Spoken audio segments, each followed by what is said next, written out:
Okay. Hello and welcome back to our crash course in modern science. I'm Jess. I'm James. I'm Joe. And I'm Lucy, and today we're going to explore the wonders of modern technology such as the iPad and the smartphone. A smartphone is defined as a mobile phone that performs many of the same functions as a computer, typically having a touch screen, internet access and an operating system capable of running downloaded apps. An app is just an application that can be installed on your phone, and there are endless different types, including games, online banking apps, news apps and many more. A smartphone can perform all of the same functions as a feature phone being an ordinary non-smartphone. You can still send text messages and make phone calls, with many smartphones now offering the option of video calling. Video calling utilises the front-facing camera of a smartphone to send a live audio and visual signal to the receiver via a mobile network or a wireless internet connection. This means you can have a conversation with someone hundreds of miles away, and you'll be seeing each other's faces and hearing each other's voices in real time.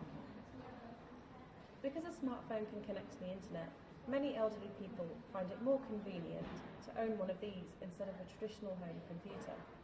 Another recent development favoured by the older generation is Apple's iPad, a handheld computer tablet. This is a small portable computer which operates via a touchscreen instead of a keyboard and a mouse. And its easy to use interface means that people of all ages are finding it very accessible. An iPad can still download apps and make free video calls over the internet, but one advantage over a smartphone is the large screen size and the increased visibility of both text and icons. If you are not a fan of sending text messages, then you might prefer to send an email instead. This is much easier on the iPad because the pop-up keyboard is larger. It also means you only have to pay for your internet connection instead of having to worry about being charged for text messages and calls. So, overall, I hope I've shown you that modern technology such as smartphones and computer tablets is more beneficial than baffling, and that age should not be a limiting factor when it comes to getting connected online. Now I'd like to pass you on to my colleague Lucy, who will be taking things from a slightly different angle and explaining how medical imaging such as MRI scans work. This may be interesting to those of you who have already, or are about to, visit hospital for a scan. James will then explain some of the radiological doses associated with these and demonstrate how these are safely managed. So, as Jess mentioned, some of you, or some people you may know, may have had an MRI scan. We're here at the Central Teaching Laboratories at the University of Liverpool to investigate more about these medical scans.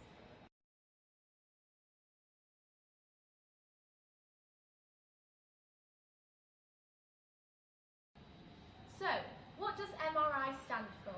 MRI stands for magnetic resonance imaging, and this technique makes use of the fact the majority of your body is made up of water. Water molecules contain protons that are like little magnets and are very sensitive to magnetic fields. When you enter an MRI scanner, it's like entering into a large magnet. This magnet then causes the protons in your body to all align in one direction, like how a magnet can pull the needle of a compass. Short bursts of radio waves are then sent to certain areas of the body, and this knocks the protons out of alignment.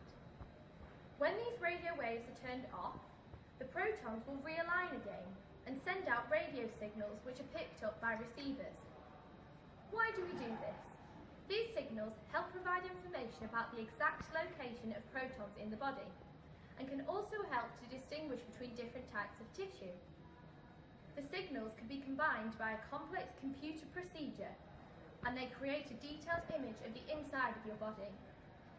Almost any part of the body can be scanned, including the brain and spinal cord, bones and joints, the heart and blood vessels, and your internal organs. But some people, however, cannot have an MRI scan.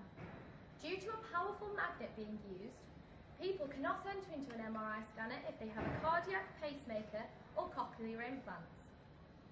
Did you know MRI used to be known as NMRI, nuclear magnetic resonance imaging?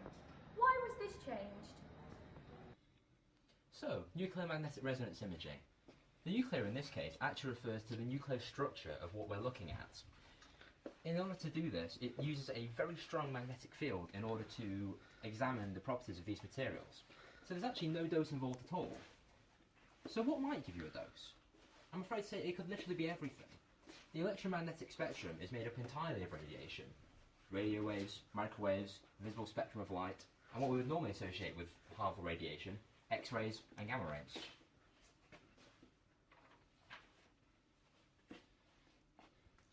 For example, when it comes to radiation, there's all sorts of things you wouldn't really expect that might actually give you a radioactive dose. For example, they're sleeping next to a person. Giving you twice as high a dose as that is eating a banana.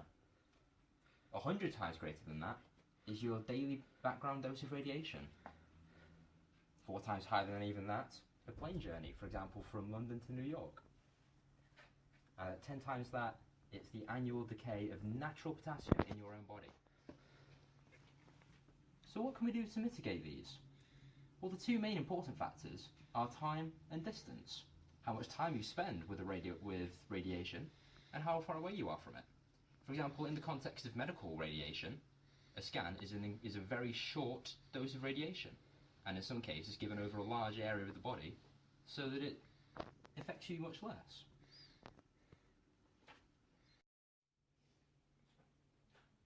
Quantum physics. Put simply, it's the study of matter and energy at really small scales. Quantum, in Latin, means how much, and it's used in this context because scientists in the early 20th century started to discover that quantities like energy and matter and even space and time have units that you just can't get smaller than. Quantum mechanics was developed by famous scientists such as Einstein, Planck, Bohr and Schrödinger, names you might be familiar with.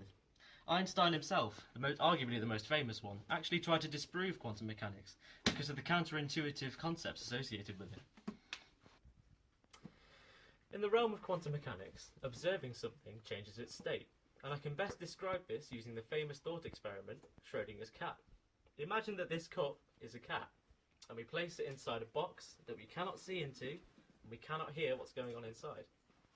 In this box with the cat is a small vial of poison, primed to deploy when a radioactive atom decays. And this is a completely random occurrence. We've got no way of knowing when that's going to happen. Because of this, we don't know whether the cat's alive or dead. We have to assume, due to the discoveries of quantum mechanics and the general theory surrounding it, that the cat is both alive and dead, so in some sort of zombie double state. Now, when we open the box and we do observe the cat, we decide which state the cat's going to inhabit. Like, is it alive or is it dead? Now we know. Now it's chosen. And there's a theory called the many worlds theory that says once we've decided to look at the state of a cat in Schrödinger's box, we've created a world in which the cat's alive, and another world has also been created in which it's dead. However, this is all really confusing, and to be honest, it doesn't really apply on scales such as human size, so you'll never really have to use it in your everyday life. One of the most famous quantum mechanical scientists, Richard Feynman, is quoted as saying, "I can safely say nobody understands quantum physics." Thank you for watching this week's episode of the Crash Course in Modern Science. We hope you enjoyed it. Join us again in next week's episode where we'll be demystifying the wonders of space travel.